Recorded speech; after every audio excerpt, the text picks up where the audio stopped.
Sejam muito bem-vindas, muito bem-vindos ao canal Estado Imaginário. Hoje eu vou falar sobre uma série, na verdade, hoje eu vou fazer um serviço de utilidade pública. Porque é o seguinte, porque alguns estão considerando uma série antológica e tal. É uma série com bastante capricho, bastante esmero, que vários produtores envolvidos, diretores, são de primeira linha e tal, mas que, na verdade, o resultado final não é tão interessante assim. Então, por que é uma utilidade pública? Sabe que aqui gosto, eu sempre falo que gosto não se discute, acredito nisso mesmo, que gosto não se discute. Porém, são 8 episódios completamente apartados, tá? Não é de continuidade, não, cada um conta a sua história, como além da imaginação. Vamos já ver, como exatamente além da imaginação. E no meu entendimento, o que é legal é a proposta. A proposta não é inovar, não é trazer uma inovação, é trazer uma renovação para esse espírito aí. E por que eu estou falando que é uma utilidade pública? Porque são 8 episódios. Mas muitos são cansativos, exageradamente grandes, 1 hora e pouco, de um produto que podia ser feito em 40 minutos no máximo. Alguns até 30 minutos, que ficaria bem redondinho, mas 1 hora é um exagero. Então, pra você não perder seu tempo aí, eu vou falar 2 episódios que realmente são acima da média, que vale o esforço e vale a intenção da série. Só por um deles já valeria, né? Se você entender que os outros, se você gostar dos outros 6, entender que vocês são legais, bacana, ótimo, melhor ainda. Mas se você perceber nos outros episódios, além do que eu vou falar aqui, se não ficou legal, que tá demorado, não perca o seu tempo, que vai continuar assim e não vai te entregar muita coisa, ok? Então eu vou falar hoje sobre um, no mínimo, interessante produto chamado O Gabinete de Curiosidades de Guilherme Del Toro. Então, roda a vinheta.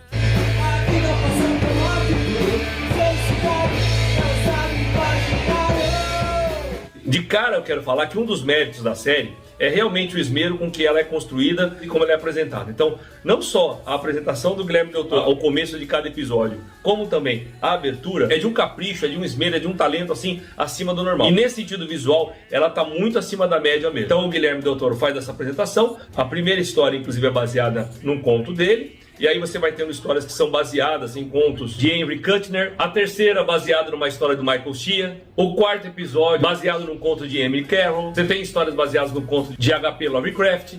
H.P. Lovecraft, que vai ser sempre muito, no mínimo, contundente, interessante e impactante. E aí ele vai apresentando essas histórias, mostrando esse gabinete aí, tirando do gabinete de madeira ali as peças e objetos que são fundamentais ali para a história. Tem uma ali que não encaixa muito bem, na minha opinião, que eu vou passar batido por ela. E aí ele coloca ali o bonequinho que representa o diretor.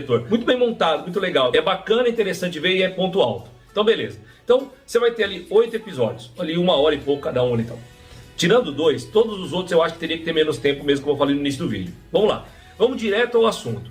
Quais são os 2 assim que são brilhantes? Assim, que eu fiquei preocupado quando eu vi o primeiro episódio, fraco, do Guilherme Del Toro, fraco. Uma história que você já viu tudo, ela é alongada para o que vai contar, é muito simplória para o que vai contar. Segundo episódio, a mesma coisa. Há uma mistura de terror com suspense, com drama, com ação. Você percebe muito nesse segundo episódio e é proposital, porque é para juntar esses elementos mesmo, tá, pessoal? Mas aí você vê aquela coisa e fala, puxa, será que vai ser isso? Se for isso, tá muito fraco, tá muito longo, tá muito fraco.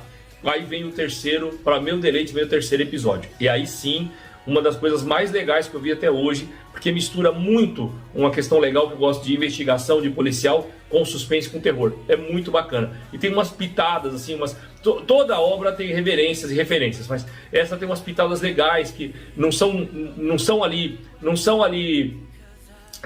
mastigadinhas pra você. Você vai entender a reverência de algum filme, alguma coisa, ou de uma poesia e tal, e vai ser muito sutil, é muito bacana. Que pode representar essa referência ou não. É como eu falo aqui, quando bem aproveitados esse tipo de expediente, deixa a obra nova muito rica e não remendada. Então, esse episódio é o que tem o título mais perfeito, que é A Autópsia. Bom, primeiro de tudo, para começar, tem 3 atores ali que são sensacionais. Um deles é o Luke Roberts, e aí os outros 2 realmente formam uma dupla muito bacana mesmo, daquela que você quer ver mais. Apesar da história ser fechada, você quer ver muito mais. Um deles é o xerife da cidade onde aconteceu o incidente e onde está acontecendo a investigação, uma cidade precária ali que tem poucos recursos. Então esse xerife, ele é feito pelo Glynn Turman. É muito bom. O que acontece? Você tem uma história ali que de cara quando começa você não entende absolutamente nada. Ela é colocada ali uma cena, uma ação, acontece uma coisa e depois você vai tendo flashbacks, você vai tendo uma junção de edição. A edição é ótima, a trilha incidental é ótima, as interpretações são muito boas, dá um clima e uma ambientação muito tensa, muito pesada, é bacana pra caramba, te segura na poltrona mesmo. E o ator principal, vamos chamar assim, o terceiro que eu quero citar aqui, é uma figuraça, é um cara super conhecido, é um ícone do cinema, que é o famoso, talentosíssimo F. Murray Abraham. Ele faz um legista investigativo ali muito bacana. Então só a conversa dos dois, dele com o xerife, já vale o ingresso, vamos chamar assim. Já vale a visita. E eu esqueci de falar no começo do filme. É uma série que está na Netflix. Ele tem que desvendar ali o acidente para ver se é uma ação terrorista, alguma coisa assim.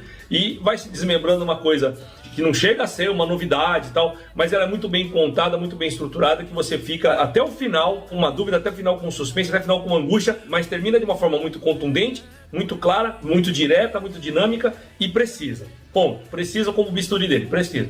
Então isso é legal. Me fez lembrar, até falei em live aqui do canal, me fez lembrar de um filme do Denzel Washington de 1998, se eu não me engano, 1998, é isso, que é o Possuídos.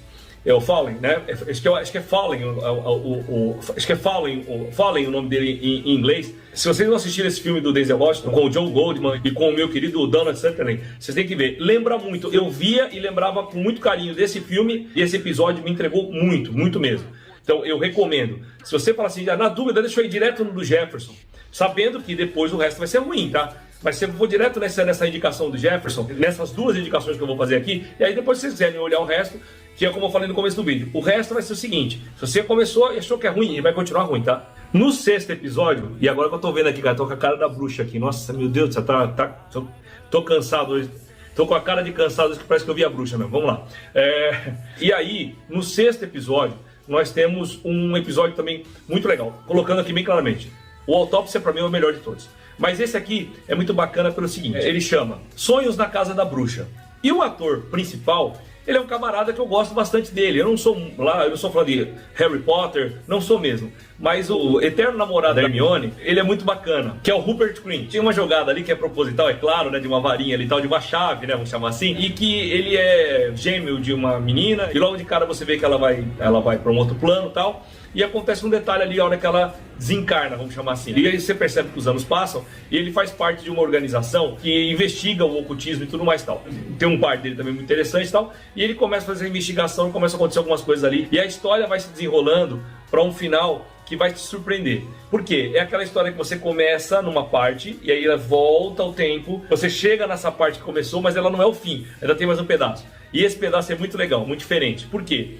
A proposta ali é contar uma história boa, não é ter um final feliz ou um final triste, não é isso. É contar uma história boa, interessante e deixar você com uma pulga atrás da orelha. Então é um ótimo episódio, apesar do tempo de uma hora, ele passa rápido, você se envolve, é bacana, os personagens são muito bem construídos, a impressão até que você conhece o personagem. E detalhe, veja bem, não é que ele faz uma imitação do personagem dele em Harry Potter, tá? Não é isso que eu tô falando, é bem pelo contrário. Envolvendo uma questão de bruxa, ele faz um personagem, que ele é muito bom ator, ele faz um personagem completamente diferente daquele, isso é que é legal. A história, ela tem um desenrolar muito bacana, muito ágil mesmo, as coisas vão acontecendo, você tem mais que susto ou medo, você tem mais aquela angústia mesmo do que está acontecendo ali, além de uma reviravolta ali e tal. Tem uma carga física bacana também, não é só a interpretação facial e vocal ali, tem uma questão física envolvida ali bacana, que realmente evolui, que realmente desenrola a história, que realmente avança, faz com que a história avance. É legal quando você percebe que a direção é segura, sabe muito bem aonde quer chegar, e chega. Então esses dois episódios, pra mim, são acima da média para uma série desse tipo, e volto a dizer, a Autópsia, o terceiro episódio, é algo acima da média geral. Não tô falando média de série de TV, tô falando média de filme, é uma média geral mesmo, muito bacana. Bom, 8 episódios, a gente pelo menos que percebe ali, sabe que é uma série que vai continuar por mais tempo, não sei se muito mais que 2, 3, 4 temporadas, mas vai ter mais uma temporada assim. Lembrando que são diretores conhecidíssimos, produtores conhecidíssimos, ali no nível do apresentador e criador da bagaça, e com atores assim de primeira linha. Todos os episódios têm atores, no plural, não é um ou dois, não. A figuração já é de alto escalão, de garbo e elegância. Então você tem atores muito conceituados, conhecidos, fazendo papéis muito bons. E a proposta, normalmente, desse tipo de contos, assim, de terror, tudo mais tal, como era o Conto da Cripta, como o próprio Além da Imaginação, aqui da Dimensão, é trazer também essas figuraças aí para colocar ali em breves histórias e te deixar impactado. O único detalhe é que, nesse caso, as breves histórias têm 1 hora. Então, esse padrão sistemático do Guilherme Del Toro para querer esmiuçar ali, eu acho que foi, eu pensei na hora, preciosismo demais. Mas é aquela coisa, você não gostou, ou você avança ou você desiste, porque não vai melhorar. Então, mais uma vez, para terminar, esses 8 episódios, vá direto para esses 2 e depois arrisca o restante, tá bom? Mais um serviço de utilidade pública do Jefão. O Lobisomem de Campina Grande, ok? Dito isso, vou ficando por aqui agradecendo mais uma vez a sua paciência, a sua audiência, ao prestígio às vezes do canal, aguentar minhas olheiras aqui de cansaço, mas vamos que vamos, tá valendo, porque com certeza é por vocês, mas é por mim também, de fã pra fã, beleza? Então valeu, valeu!